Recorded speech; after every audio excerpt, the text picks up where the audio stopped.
Hey, JK here. I want to thank you for sharing part of your day with me. Well, ladies and gentlemen, we are done with week 18, and that means we have just about a month left. So 4 weeks worth of regular season baseball. Fingers crossed we get to the playoffs in all of our leagues. So we definitely need to start making some bigger, smarter plays. We have to make a stretch run.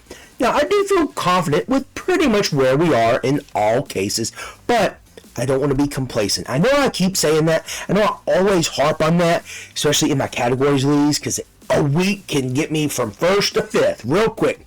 And if only the top four go, I'm out of luck. So, again, not being complacent is vital. We have to always keep trying. No matter what the opponent is, top tier, bottom tier, middle, whatever it is, we have to keep trying. And that's why this week we're going to go ahead and start with the Funky Junky Joker Monkeys. Unfortunately, this week we did lose 414 to 473, bringing our record to 14-4. Now you might think, hey dude, that's still a good record. And we're still technically overall second. We're first in our division. We're tied with first in our division. But, I mean, we still have one of the best records. We're going to make the playoffs. Hold on. We want to have a bye in the first round. We want to alleviate as much stress as possible from our lives, because in other leagues, we're really fighting for it. So, while, okay, we lost, not the biggest deal in the world, what is concerning is some of the guys' performance. Our top scorer was Christopher Sanchez with 38 points. We only had 3 guys that had 20 or more points this week. It's not good. Switching on over to the guys that did not perform well for us, we had Nate Lowe and Mitch Keller, a first baseman on a subpar team, and Mitch Keller, a pitcher on a subpar team, both get me 3.5 points. Then we had Jake Mangum, who is an outfielder, was hitting around 300, had a little injury bug. You know, he's not the sexiest of names, but he gets on base and he gets stolen bases. Him and Freddie Peralta, one of the top pitchers, not only for the Brewers, but just in Major League Baseball, both got me 1.5 points. And Jeremy Pena, coming off the IL, got me -1. Speaking of IL, we had some hurt players, including Bailey Ober, who did come off, but we didn't play him because, well, last time we played him, he got negative points for us. There were, like, you know, several stretch runs where he got, like, 7 earned runs on him, so we didn't want to take a chance with that. Well, wouldn't have mattered anyway. So Bailey Ober coming off, Jeremy Pena coming off, but going on, Sal Frelick, who then, again, did come off, but, again, didn't do a whole lot for us because he was hurt. Ronald Acuna, 2 years ago, this guy was great for us. Last year, he got hurt. This year, he's hurt again. He was great for us when he was playing, but we'll see. You know, hopefully, it won't be too much longer, right? And then finally, Nolan Arenado, my man crush. The guy who I am ride or die in. He's hurt. I really don't know if he's going to be coming back as strong at any point in time this year. And next year, it might be a super late round pick for me, or potentially keeper. I don't know. But it's frustrating because I've had him for the last 3 years. So drafted him 2022 and had him since then. So it's going to be tough. Not seeing him on my team, but it is what it is. Jumping on over to the guys that we picked up. We had to have a little bit of help, so we did pick up Cade Horton, Mickey Moniak, and Cole Sands. With all the trade activity, Cole Sands has starting pitcher and relief pitcher eligibility. We'll be getting saves and our hold, whichever one it is, for the Twins. So he's going to be in there because he's really about all they got left. For the drops, we did have to drop Cal Quantrill, who had a very good stretch run, and unfortunately this past week, yesterday, he got throttled by the Astros. Hopefully they weren't cheating. Also dropped Gavin Sheets because he kept losing time with all the trades the Padres brought in. And also Jake Mangum because he was hurt. Wasn't doing as much for me. And again, with some of the trades the Rays had, he might more so be in a platoon now. But who knows? I have him in a few other leagues. I think. Maybe I did drop him there. But in any case, might have him in a few other leagues. Overall, this week, my guys just weren't playing. And it's okay. It's okay. Get it out now so that come playoff time, we're not having this discussion. So we had 14-4. Not the worst thing in the world. Could be better. Could definitely be worse, though. Now we're going to move over to the Cheese Weasels. And ladies and gentlemen, this situation is not getting any better. We're in 7th place with 79 points.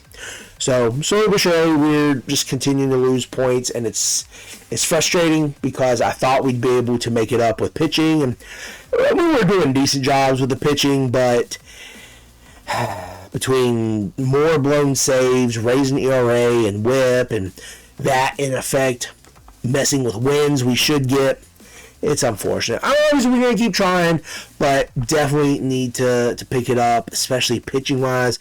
But more than anything, offensive. My guys just aren't doing what they need to do offensively, so it's unfortunate. The guys that did do well for us this past week, 2 home runs each from Taylor Ward and Agustin Ramirez. And then we had 1 home run each from Christian Yelich, Zach Neto, Jorge Polanco, Nico Horner, and Sal Frelick.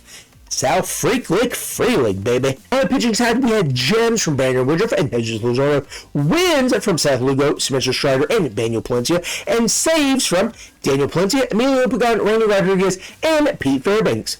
Now, speaking of some of those guys that got saves, there are a few guys that also got us blown saves. Daniel Palencia and Pete Fairbanks. And then Emilio Pagan had no blown saves, but 2 losses. Stupid stinking ghost runner on second in extra innings. These 6 guys didn't even get to extra innings because of how badly they performed.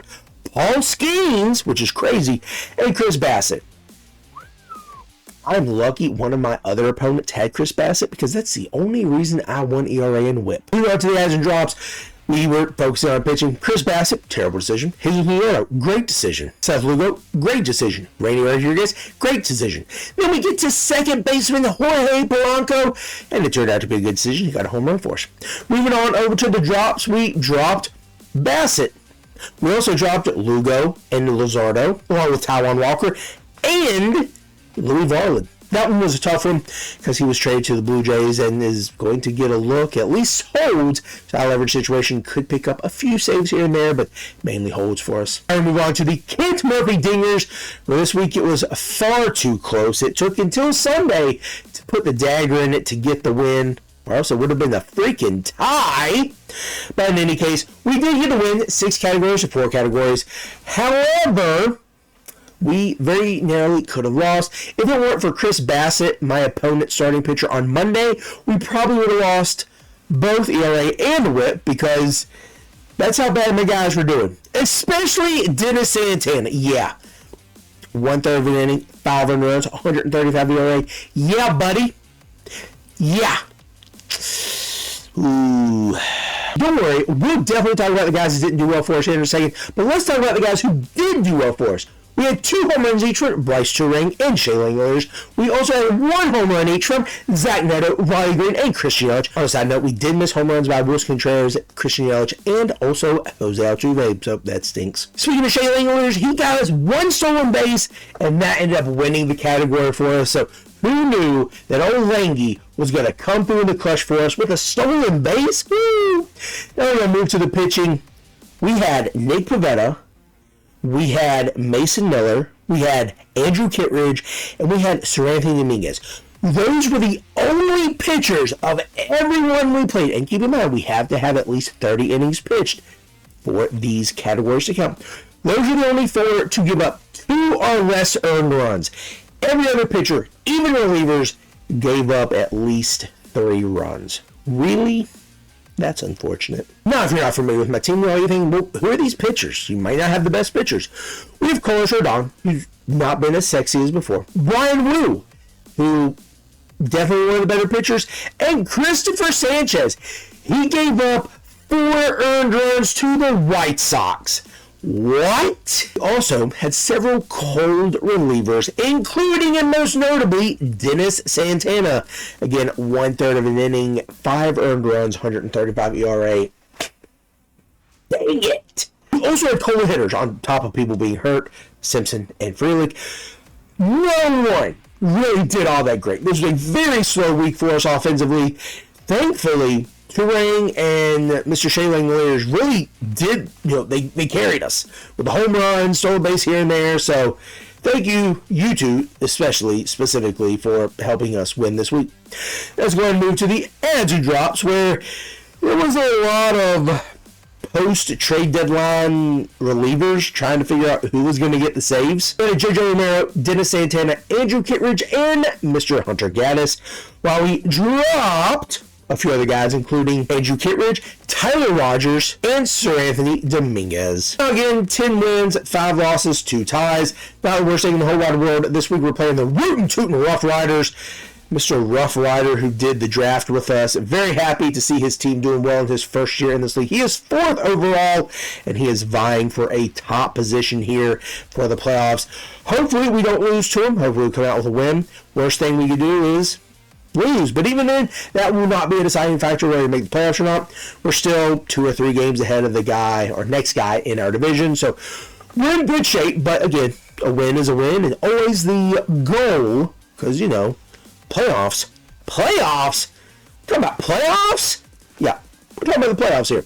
We need to get some more wins to make sure we solidify our spot, not only in the playoffs, but maybe as a team with a bye in the playoffs. We're going to jump on over to the ESPN leagues and start with the team that performed the worst, the Russell My Jim Jams team.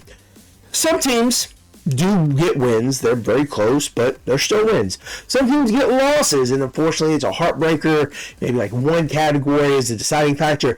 Some teams get bent, and that's what we did. We got bent. 3 wins to 11 losses to 2 ties. This brought our record to 129 wins, 113 losses, and 46 ties. Overall, still in decent shape. Don't want to be complacent, because we are still 9 wins behind last year's total. Again, that's not the benchmark. That is something we want to see in the rearview mirror. So not going to be happy to get that far, but going to be relieved at the fact that we have finally more wins than we did last year. But again, that's not the benchmark.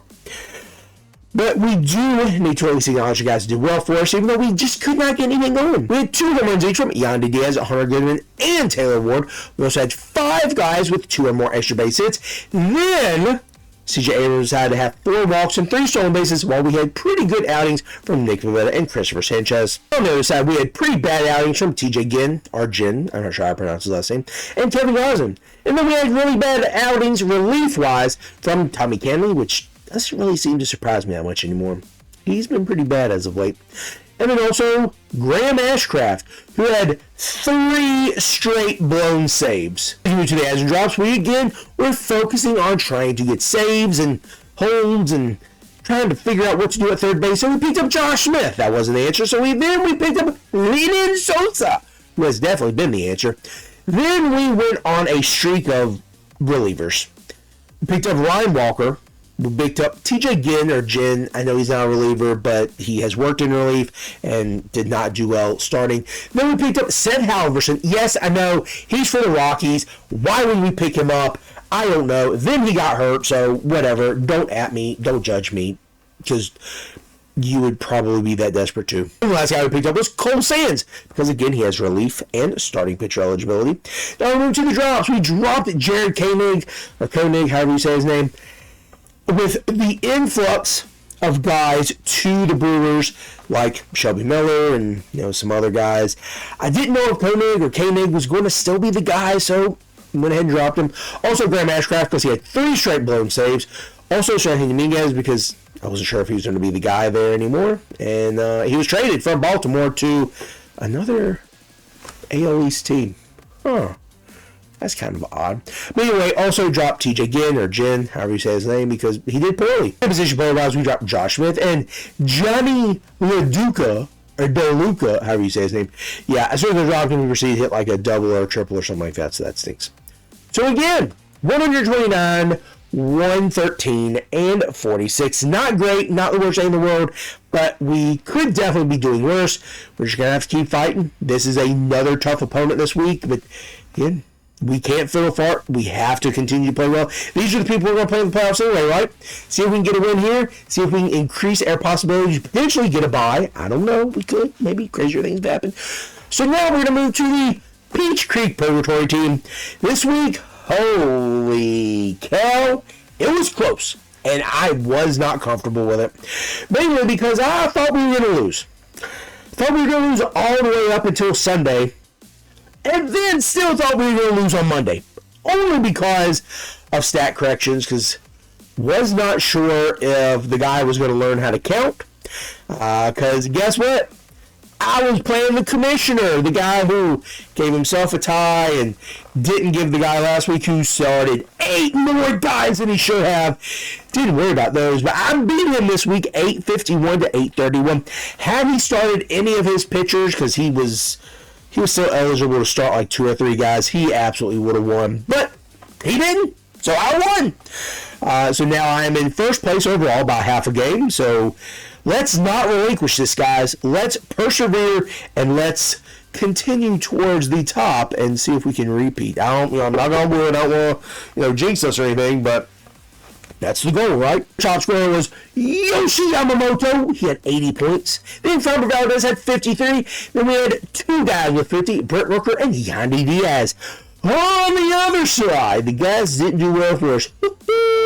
Boy, these were ugly. We had 4 points from Taijuan Walker against the White Sox.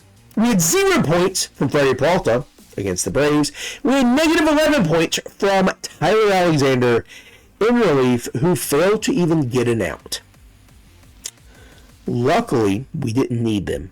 However, had I lost by any less than 11 points, I'd have been pissed. As we do the answer drops, we had to pick up Gabe Spire again, the only lefty in that Mariners bullpen, so you know he's going to get work against a special group of guys. Also, Cal Quantrill and Miles Mikolas. Those last 2 names definitely fringe and cringe, but they got the job done for us, right? We ended up dropping JT Ginn, or Jen, however you say his name, Brendan Little, and Taijuan Walker for reasons that he can't do well against the White Sox. So we are now 15-3, happy with where we are now, half a game lead on the next closest person, which is the commissioner, so that's kind of odd. But we are number 1 overall right now. We're just going to continue to hopefully keep this going, keep this train rolling, baby. Last team we're talking about, none other than the South Harmon Institute of Technology. This game was looking very, very bad for us. We were losing by up to double digits at one point in time. So Saturday, of all days, we start to have the comeback and we cut the lead. It was pretty even. Sunday, we took the lead and we didn't look back. We won 10 categories to 6 categories to 2 categories, and thankfully, we opened up a little bit more of a lead on the guys behind us. However, we're still only technically leading him by like 2 games. Very close for comfort. Closer than I would like, but, it's all good. Some of the guys that did well for us did include Freddie Freeman with 20 total bases, 2 home runs and 8 RBIs. Bryce Turang with 14 total bases, 2 home runs and 6 RBIs. And then this next group of 3 guys all got at least 10 total bases, had at least 2 home runs, and produced at least 4, sometimes up to 6 RBIs. Salvador Perez, Taylor Ward, and Brett Rooker. We also have to congratulate Mr. CJ Abrams on again 4 walks and 3 stolen bases. Then we had pretty good games from Mr. Brandon Woodruff, Nick Pivetta, and Christopher Sanchez. Nothing new there. Moving on to the other side, I want to take a minute and point out that my team is pretty much made for holds and saves. We lost the category because we didn't have a single hold or save.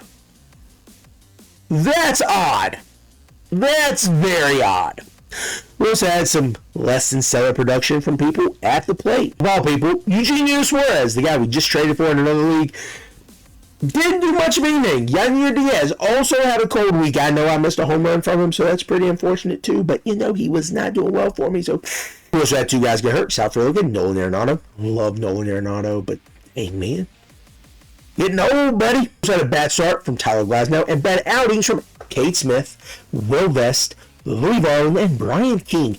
Very odd to have those guys have subpar outings, but everyone's allowed to clunker. Don't let them come too often. Don't let them come when I absolutely need you in crunch time, especially in the playoffs. So help me God. And the drives for this league were pretty simple. We added Jorge Polanco, who got his home run, and dropped Jack Mangum because we have a lot of outfielders. So this pretty big win brings us to 157 wins, 111 losses, 56 ties. That, again, is still good for one of the top teams. Not complacent, not bragging, not tooting my own horn. Just simply telling you the standings and not looking forward to any type of, whoa, let me make sure I win by like half the game. No. We're absolutely going to make sure that we get in without question. We're going to want to win as many games as possible, duh. But we also do not want to leave it up to chance because of a tie here and a tie there, but extra losses. No. No. We're going to get in without any questions.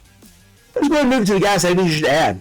There were a few guys I said last week. First of all, I messed up his name. I said Alex Kittredge. It's Andrew Kittredge. Not who you want to pick up. I also said Daniel Robertson would be the guy in Philadelphia. Nope. That's Mr. Johan Duran. I know I said his name funny. I did that on purpose. I also, a few weeks ago, said to pick up Dylan Lee. Wait, let's not do that because he's still not getting anything done. So let's talk about relievers who you should actually be looking at. Cole Sayin. You heard me say I picked him up in a few leagues. He does have dual eligibility, so he will fit in multiple positions in your league. So, little cheat code there. I like it. Also, Finnegan. Katarius Finnegan. It's Kyle Finnegan, but I always like to say his name funny. He was an afterthought in Washington because he kept having blown saves. He only had 5 this year, which sounds like a lot, but then also doesn't sound like a lot. But in any case, he's grabbed a save or two for the Tigers, and that's put Will Vest out, so that's not great. So then that pushes what's his name? Tommy Camley. I would say Tyler Holton, but yeah, I mean it pushes him back too. But Tommy Camley, ooh, buddy, you are like one more bad outing away from Luke Jackson taking your job, and that's not who you want to take your job. I also think that Dennis Santana is a viable option. I don't honestly believe that, but I have to because looking for saves on a team that doesn't get a lot, so get who you can. As we mentioned, the Pirates and Dennis Santana being the guy, but not being the guy. We're going to talk about David Bednar, who now went to the Yankees, which I'm not saying pick him up. I'm actually saying don't pick anyone from that bullpen up because they cannot close a game. Bednar, Ian Hamilton, Scott Effross, Camilo Doval, Luke Weaver, Devin Williams. Are you kidding me? Are you kidding me? Ooh, yeah, just don't have anyone from the Yankees bullpen on your team. Best decision you can make. So what do you have on your team? Ryan Walker and or Randy Rodriguez. I talked about Randy, not the Randy who had the hard time in A Christmas Story putting his arms on, but Randy Rodriguez, the flamethrower who went probably 20-some innings without giving up a run until the first, month of the season. And then I say that and he promptly gives up two earned runs in 2 of the last 3 games, so that's not great. But he's the top guy over in San Francisco. I still like Ryan Walker picking me up cheap wins the last few days, so that's good. Now move to some hitters. Luke Keeschel, the second base, first base, and outfield eligible guy from the Twins. He is raking. I might try to pick him up in one of my leagues, but I have Terang or Altuve or Polanco already. I mean, are any of those guys worth dropping? Probably not. But in any case, Luke Keeschel, however you say his name from the Twins, go out and look him up. The other name you heard me say earlier was Lenin Sosa. He has first, second, and third base eligibility for the White Sox. Why would you have a White Sox player on your team? Because this guy is mashing. He is absolutely mashing. And Miguel Vargas out, and then Sosa absolutely taking advantage of his opportunity to play. It was crazy going from one bad team to another bad team, but we have to continue to talk about Mickey Moniak. He's doing some things, man. He is absolutely still performing. I think he's batting in the low 260s now. He was up in the 280s. Okay, a little bit of regression. What do you expect? I mean, he's not used to the success. I mean, he was the number 1 pick, but whatever. That was, I think, 10 years ago. Another person I want to talk about is an outfielder. Could be a platoon guy, but could be someone who got Ramon Laureano. Went from the Athletics back in the day. Then he was with the Orioles earlier this year, and now he is with the Padres. And he kicked Gavin Sheets out, and he's not doing too bad. I think getting still in the 280s. double-digit home runs, and when you're getting Jackson Merrill, who I know I dropped, so hopefully he doesn't do as great as he could or should do. Machado, Bogarts finally finding his life again. Tatis, you got some firepower in the offense, so if Liriano can get them around, shoot, he could be a dangerous pickup, man. That's what we're doing for Week 18 wrap-up, how we're doing in other leagues, where our standings are, and people I think should add, obviously focus on the bullpen, because we're always looking for adds and drops when it comes to helping with saves and hold and ERA and whip. And, I mean, I guess strikeouts as well, but more focus on keeping that ERA and whip down and keeping it respectable. Well, again, I am hoping that your team's doing well. My team's obviously doing pretty well, but cannot be complacent. Keep trying. Do not give up. Even if it's late, try to make some trades. Try to get some stuff happening. You know what? Don't mortgage your future. But if you can give up a key piece maybe for something you can build around, that could be something to look at. Now, I mean, I'm not saying take advice from me because I made some pretty bad trades, but also feel like I made some good ones. This is JK. I want to thank you for sharing part of your day with me.